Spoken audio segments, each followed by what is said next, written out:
adalah gembalaku, takkan kekurangan aku. Ia membaringkan aku di padang berumput hijau. Saudara-saudara yang terkasih di dalam Kristus, selamat pagi. Salam jumpa lagi dalam Sabda Siap Saji, Jumat 18 Agustus 2023. Marilah kita berdoa dalam nama Bapa dan Putra dan Roh Kudus. Amin. Allah Bapa yang Maha Setia, Engkau telah mengutus Putra-Mu Tuhan kami Yesus Kristus untuk memperbarui perjanjian-Mu dengan kami. Mampukanlah kami untuk selalu ingat akan kasih setia-Mu dan berusaha hidup sebagai umat kesayangan-Mu. Dengan pengantaran Yesus Kristus Putra-Mu Tuhan kami, yang bersama dengan Dikau dalam persatuan Roh Kudus, hidup dan berkuasa Allah sepanjang segala masa. Amin. Amin. Tuhan bersamamu Dan bersama roh. Inilah Injil Yesus Kristus menurut Matius. Dimuliakanlah Tuhan. Pada suatu hari datanglah orang-orang Farisi kepada Yesus untuk mencobai Dia. Mereka bertanya, apakah diperbolehkan orang menceraikan istrinya dengan alasan apa saja? Yesus menjawab, tidakkah kalian baca bahwa Ia yang menciptakan manusia sejak semula menjadikan mereka pria dan wanita? Dan Ia bersabda, sebab itu pria akan meninggalkan ayah dan ibunya dan bersatu dengan istrinya, sehingga keduanya itu menjadi satu daging. Demikianlah mereka itu bukan lagi dua, melainkan satu. Karena itu apa yang telah dipersatukan Allah tidak boleh diceraikan manusia. Kata mereka kepada Yesus, jika demikian, mengapa Musa memerintahkan untuk memberi surat cerai jika orang menceraikan istrinya? Kata Yesus kepada mereka, karena ketegaran hatimu, Musa mengizinkan kalian menceraikan istrimu, tetapi sejak semula tidaklah demikian. Tetapi aku berkata kepadamu, barang siapa menceraikan istrinya kecuali karena zina, lalu kawin dengan wanita lain, ia berbuat zina.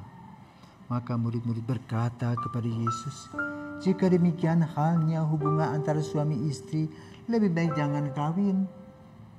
Akan tetapi Yesus berkata kepada mereka, tidak semua orang dapat mengerti perkataan ini, hanya mereka yang dikaruniai saja.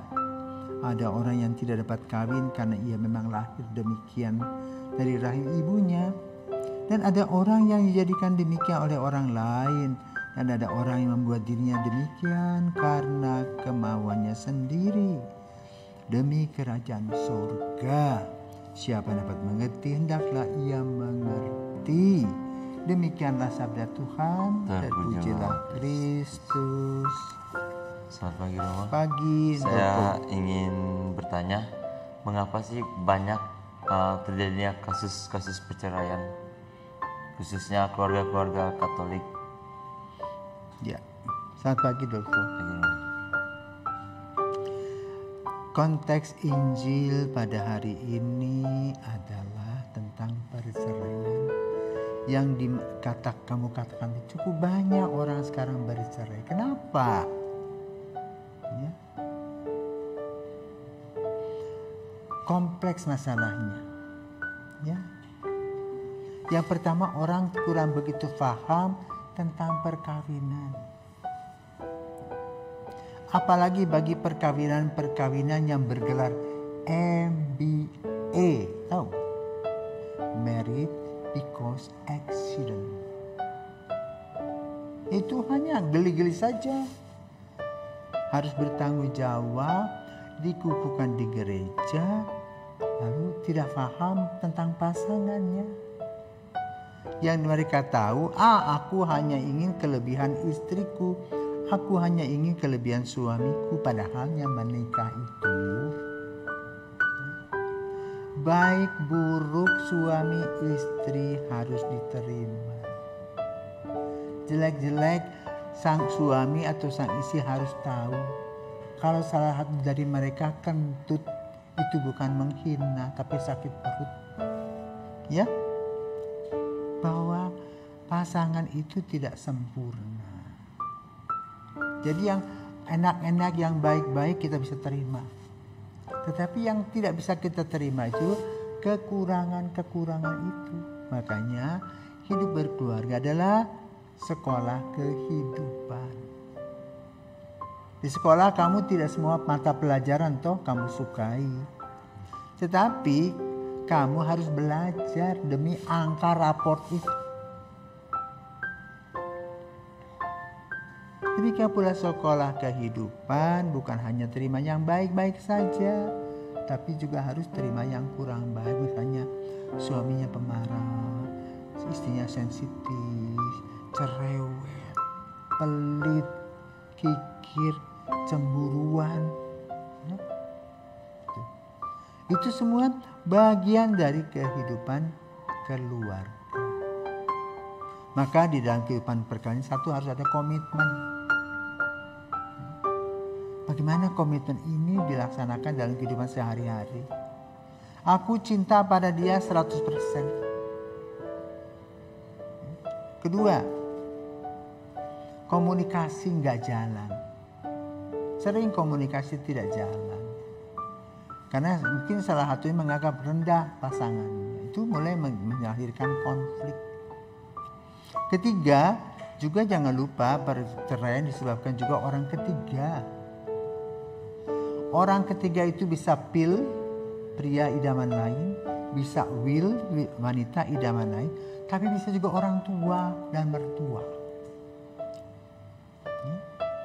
Kalau punya anak mami, maka maminya urus semua persoalan keluarga. Lama-lama pasangannya pusing. Ini suami atau istriku atau anak dia. Semuanya ikut mertua. Lebih baik kita jauh saja. Ya. Juga secara ekonomi. Tidak bisa bilang, I love you, aku cinta padamu sayang, tapi perut lapar, orang tidak mau kerja. Ya. Mau main judi saja. Jual tampangnya, aku ini yang gampang loh. Aku yang cantik loh. Makanya cantik bilang, tahu nggak, suami cantik itu mahal pak, maka kerja pak. Dan juga tadi secara sosiologi saya sudah sampaikan, orang tua khususnya di Asia harus tahu, kalau orang sudah berkeluarga sudah lepaskan mereka, jangan boleh diatur sana atur sini lalu boring, pusing mereka. Secara psikologis juga bisa strata suami lebih rendah pekerjaan daripada istri. Lalu istri merasa lebih hebat. Maka suami istri harus duduk sama rendah, berdiri sama tinggi. Juga secara imani bisa berbeda agama. Ya, maka yang satu tidak mengerti agama ini, yang satu tidak mengerti agamanya. Jadi yang diributkan adalah tiap hari bertengkar soal agama. Bubar. Ini akhir-akhir. Fondasi kurang kuat, maka tadi komitmen. 2, komunikasi. 3, peduli. Orang sekarang kan cuek toh. Kita bisa bergaul, berkomunikasi dengan orang jauh baik, WA. Nanti bersebelahan suami istri ya, sudah dua dengan gadget masing-masing ke sana. Lepas gadget itu berdua. Ngobrol tentang kehidupan mereka, rencana-rencana mereka, kesulitan-kesulitan yang mereka hadapi. Tidak gampang hidup berkeluarga. Yang kedua, dalam konteks Injil tadi, Yesus juga berbicara tentang seorang diri.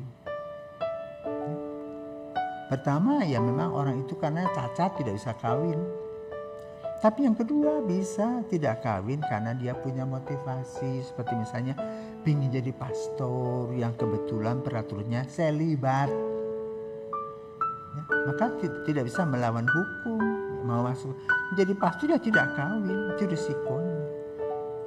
Ya, tapi motivasinya adalah demi kerajaan Allah. Maka kehidupan ini bisa hidup berkeluarga, bisa hidup lajang karena mau sendiri atau juga panggilan. Tetapi semuanya itu kalau sudah masuk ke dalam suasana itu, orang harus setia. Ya, kesetiaan ini penting. Karena kalau tidak setia, sudah berselingkuh lagi, tidak beres. Kalau jadi pastor, jadi pastor. Jangan punya simpanan. Simpanan uang boleh, tapi simpanan kaki dua, umat tidak bicara depan kita. Mereka omong di belakang. Demikian pula hidup berkeluarga sama. Kalau tidak dekat, orang tidak mau tegur, takut berantem, bertengkar. Ya. Maka lalu kasus perceraian juga harus kasus orang meninggalkan biara atau imamat, atau ada mengikuti gejala. Maka harus ada orang yang menangkap supaya tidak keterusan. Dan kunci yang paling besar dalam kehidupan berkeluarga maupun panggilan adalah mengambil waktu untuk berdoa. Mempersembahkan kepada Tuhan hari-hari bahagia, juga hari-hari sulit. Dan kalau kita datang kepada Tuhan dengan segala kerendahan hati, maka kita akan mendapatkan karunia dan berkat-berkat yang berkelimpahan. Sehingga perceraian tadi bukanlah sebuah fakta yang banyak, tetapi orang berpikir amit-amit, berpikirnya begitu. Jangan, ya aku mau kawin, mau cerai. Bah, kalau mengatakan begitu bisa kejadian. Tapi kalau bilang amit-amit aku tidak cerai, aku mau setia kepada pasanganku, aku mau setia kepada Yesus yang memanggilku. Selamat bagi keluarga untuk terus berjuang, ya, mengolah diri dalam sekolah kehidupan melalui komitmen, komunikasi, caring, ya, juga punya visi ke depan yang baik. Kenapa? Setiap orang diutus. Ada orang yang diutus untuk mengembangbiakan dirinya menjadi bapak ibu keluarga, supaya anak-anaknya nanti bisa melanjutkan panggilan pada waktunya. Yang kedua, bisa dipanggil Tuhan dalam perutusannya melalui hidup selibat. Tidak menikah, menjadi imam, menjadi bruder, menjadi suster. Tapi juga ada orang yang hidup lajang. Yang penting Anda hidup baik-baik. Ya, takut akan Allah. Kira-kira itulah yang harus kita pelajari dan kita laksanakan. Selamat pagi, Tuhan memberkati. Amin.